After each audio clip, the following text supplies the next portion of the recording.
চাওক, 1 বছৰলৈকে নিৰ্বাচন আহি আছে। আজিৰ পৰা 13 বছৰ আগৰ এইবোৰ চব ধৰণৰ গল্প ওলায়ে থাকিব। আৰু আমি জানিবলৈ বিচাৰিছোঁ যে 13 বছৰ আগত সেই লুইচ বাৰ্জাৰ স্কেমৰ তদন্ত বিজেপি কৰা সাহস আছেনে নাই। আমি জানিবলৈ বিচাৰোঁ বিজেপিয়ে আজি সেই সাৰদা স্কেমৰ তদন্ত কৰিবলৈ সাহস আছেনে নাই।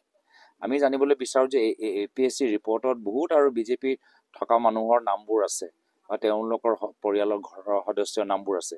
তাৰ ওপৰত কিবা তদন্ত হ'বনে নহয়।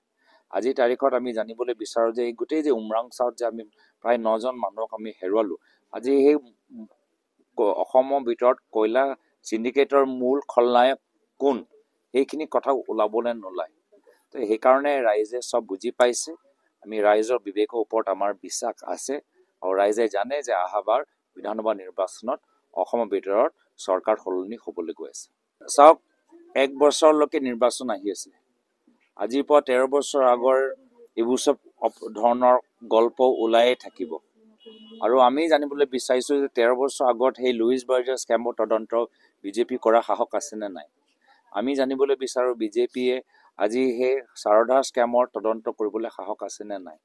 আমি জানিবলৈ বিচাৰোঁ যে APSC ৰিপৰ্টত বহুত আৰু বিজেপিৰ থকা মানুহৰ নামবোৰ আছে বা তেওঁলোকৰ পৰিয়ালৰ ঘৰৰ সদস্যৰ নামবোৰ আছে। তাৰ ওপৰত কিবা তদন্ত হ'বনে নহয়।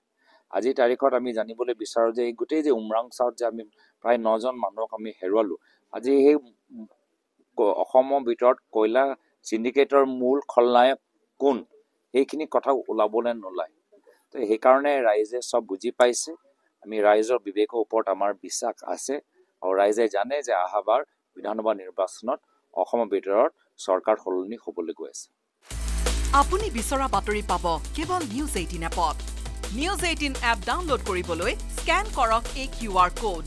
গুগল প্লে ষ্টৰতো পাব এই নিউজ 18 এপ।